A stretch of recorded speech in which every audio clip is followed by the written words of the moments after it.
Did you know that Steve Jobs mentored Mark Zuckerberg of Facebook?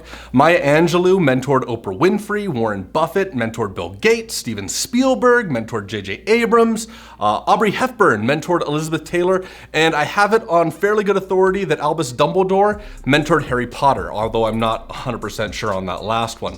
In this video, we're going to talk about how you can find a mentor and keep them, and make it worth your while, and their while too. Let's dive in.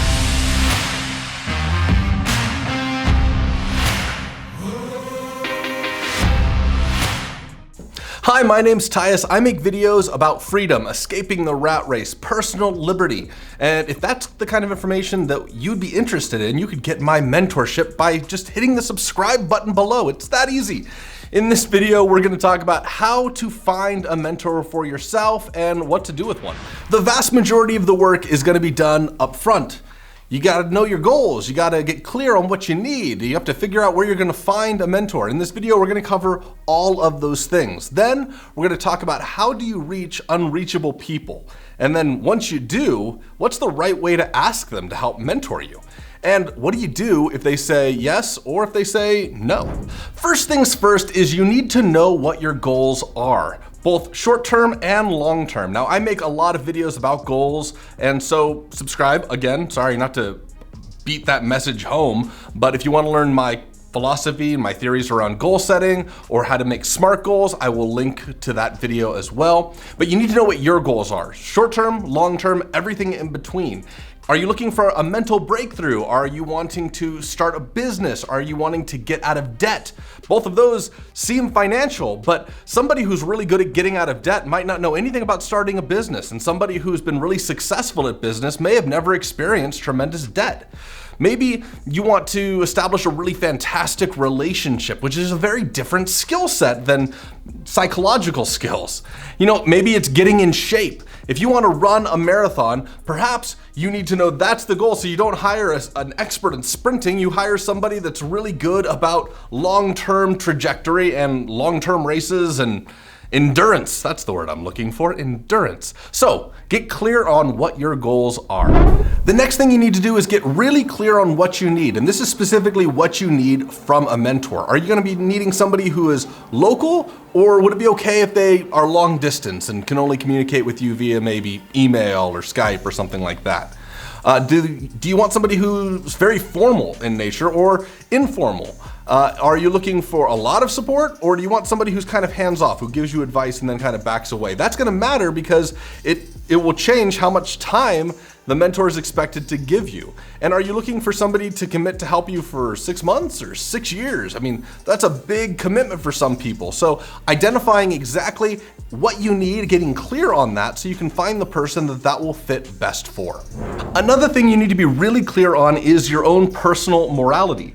The reason this is important is because once you get a mentor, they're probably going to challenge you. They're probably going to challenge you to do things that are going to make you uncomfortable.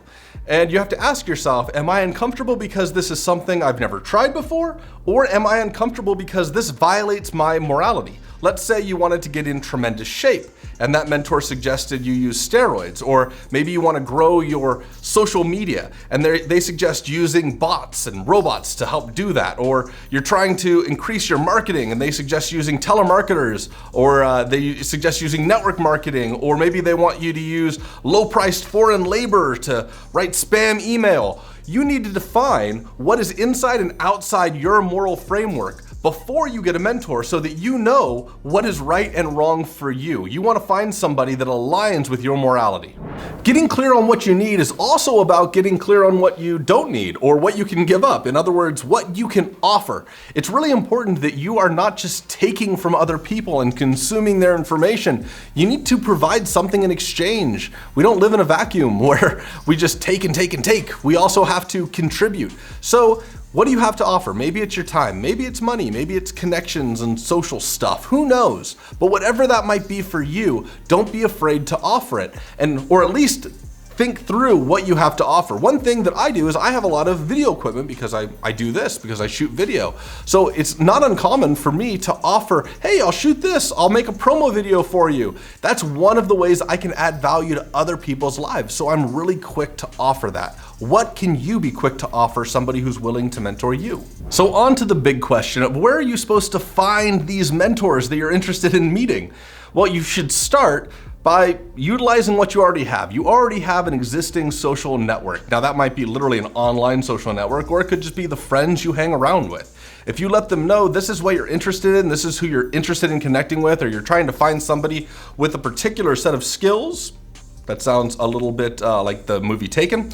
But if you're trying to find somebody, oftentimes one of your friends might know somebody that matches what you're looking for. So I'd start there. Next, you can go to meetup groups. Now there's literally an app called Meetup Groups where you can search for different types of things, whether it's business or relationships or fitness. And also, if you're looking for somebody in fitness, where would a person that's involved in fitness go? Well, it's likely you'll find them at the gym. You'll find them in running groups. You'll find them at fitness classes or diet support groups. Things of that nature is where you're gonna find people that are interested in fitness. If the mentor you're looking for is in a professional capacity, maybe you want to go and find them in businesses that relate to that profession.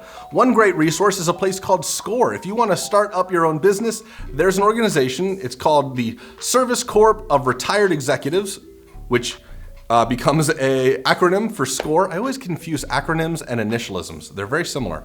But you can check out SCORE, your local chapter. They give you free advice. These retired executives just want to help new entrepreneurs. So if you want to start a business, that's a great place to start. You can also check out industry events or conventions where these people might attend. Another wonderful place to meet business people or successful people is at volunteer or charity events, especially if you can find out what kind of charity or event they might be interested in attending or donating money to. A lot of people that are really, really successful actually have to donate money in order to offset their taxes. So it's not uncommon for them to be major contributors to large charity events, and they will often show up, give a speech, make an event, have a press thing, and it's an easy place to find really, really successful people. Another powerful place to look is in existing media.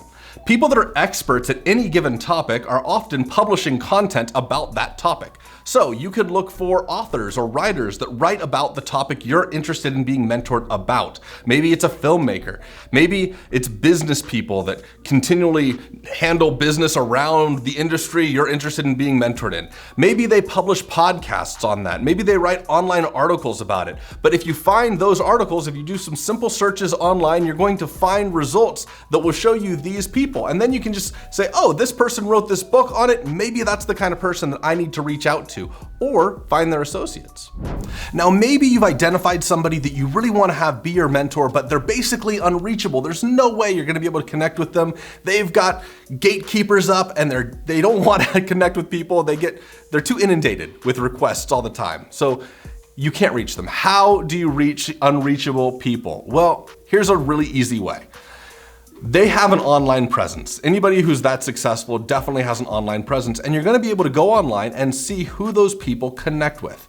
So rather than trying to connect with that first person, the level A person, you're going to identify their friends and then those people's friends. You're gonna go 3 levels down of this. And so you're gonna find all of these other people that are not necessarily as high up on the list as your number 1 priority. You're then going to start adding value. You're going to connect with them. You're going to start commenting on their posts. You're going to start conversations with them. You're going to connect with people that are going to be a lot easier to connect with than the A-level person. And you're going to do it in the most altruistic and honest way possible. You're going to do it because you're going to try and become friends with these people, not to try and reach their superiors, although that might happen. But these people are going to have tremendous skill sets, and you become the average of people you spend the most time with. So these people might have wonderful skill sets that they might be able to be your mentor. But even if they can't, you keep adding value. And when you find that you've got maybe 15 friends in common as the next level up, then level up. Start talking to that next person and start adding value to their life.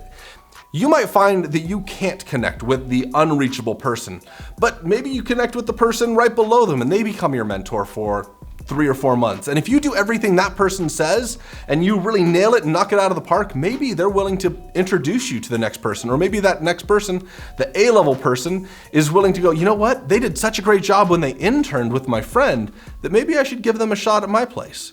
That's the way you reach the unreachable. You work up to it. You climb that ladder by adding value to other people's lives. That's the path. So let's say you finally have the ear of the person you want to have be your mentor. They're right in front of you. And all of a sudden you need to ask them, will you be my mentor? How do you do that? That seems like a really scary situation. Well, the first thing you need to do is you need to have this pitch ready long before the situation occurs.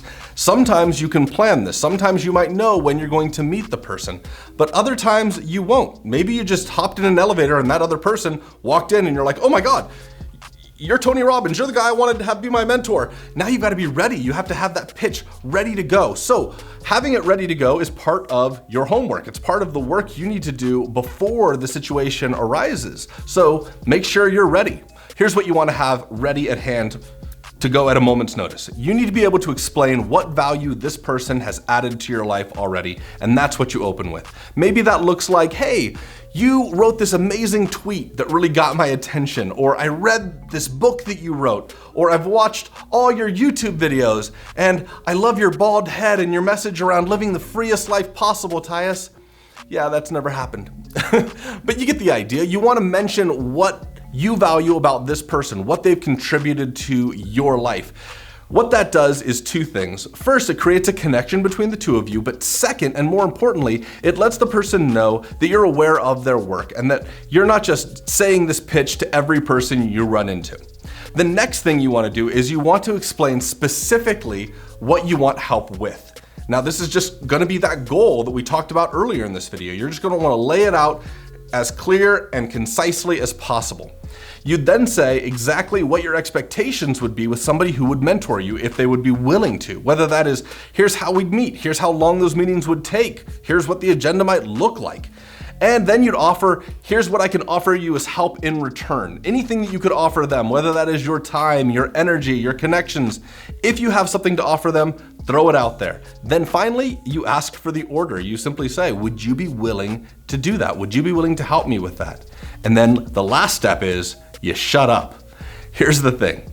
A lot of people just keep talking, especially when they're nervous. And the best thing you can do is shut up and listen. What a mentor often wants is somebody that is going to listen to their advice. They don't want to waste their time. And so if you don't have the ability to listen, they're not going to be interested in teaching you or talking to you. So shut up, listen to them. They might give you an objection, but they might also say yes. In fact, we'll go over what happens if they say yes or no. So what do you do in the worst case scenario where you give this beautiful pitch and they say no? Well, the first thing you do is don't get defensive. Be understanding. We all only have so much time in our day, and oftentimes people are really, really busy. They just can't take on more. So be very understanding if they can't help you. Ask them if there's somebody else that they would recommend that might be a good fit. People often hang out with other people of like mind and like ability, like skill set, so they might have somebody that they know that has a little bit more time or resources or energy that they can contribute to mentoring you. I would also recommend asking them if they have any advice, a one-time piece of advice that they might be able to throw at you for you to follow, and then thank them for their time. Now, little bonus piece here is whatever advice they give you, you should follow that advice. And if you have their contact information, you should follow up and say, hey, I just want to let you know that I followed your advice and this was the result. What will sometimes happen is they will say, hey, you know what? I can't believe that person actually did what I suggested them to do. And they might follow up again and say, well, maybe you should try this. You might be able to have them be your mentor just by following a one-time piece of advice they have. If that one-time piece of advice is, hey, reach out to my friend over here, they might be willing to mentor you, and you do reach out to them, and maybe that person says no, then go back and say, hey, I just want you to know that I reached out to them. They were a great person. They didn't have time for me either, but I really want to thank you for the referral. And again, they might take that and say, well, this person actually does what they say they're going to do. They might have high moral character. They might have a little bit of endurance in setting out and doing what they say they're going to do, and they might take you under their wing. Now, don't have the expectation that they will, but it might happen. If not, you just made a great connection, and hopefully you might make a friendship with them over time. Maybe they'll be your mentor in the future. On the other hand, what if they say yes? So here's what you do after you stop throwing confetti into the air. First, you be really consistent at showing up and doing exactly what you said you're going to do. If you said this is the agenda we're gonna set forth, you keep to it. You do exactly what you say and you make good on your promises. Second thing you do is that you do what the mentor tells you to do, even if you disagree. There's a reason this person got to the place they got to and you haven't gotten there yet. It's often because they've been willing to do something that you weren't willing to do. So if they give you advice, if they tell you this is the thing you need to do next, do it. You asked them for this advice. You told them you were going to be accomplishing the things they put in motion for you. So even if you disagree, give it a shot, as long as it doesn't violate your morals, which we talked about earlier in this video. Now, during meetings with them, take notes. Don't put them in a situation where they've got to say the same thing twice. So if they're giving you advice, take notes so that you don't have to ask that same question twice. In fact, never ask the same question twice. It makes the point that you're not listening, and listening is really one of your big jobs in being a mentee. Also, don't make the same mistake twice. If you mess up, which can happen to any of us, don't mess up the same way again. That'll just show them that they're wasting their time on you. So you need to learn from your mistakes as you go. And lastly, don't complain.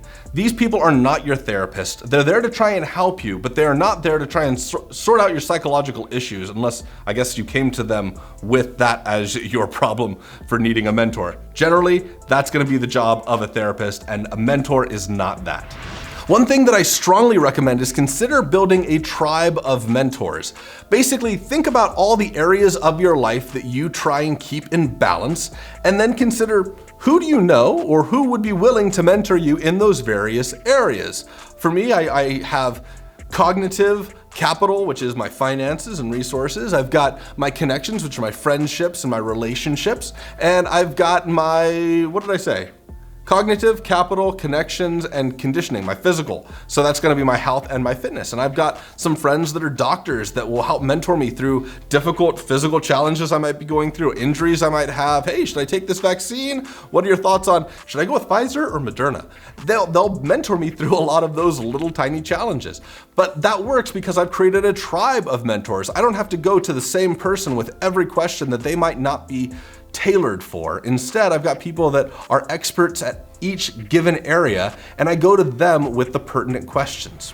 If you're finding this helpful, and I hope you're finding this helpful, then please hit the subscribe button and share this video with friends that would also find value in it. I know there's a lot of people out there that need to find great mentors just to spring forward their career or the next goal, their advancements. So if you find it valuable, subscribe, share, and I hope to see you on the next video.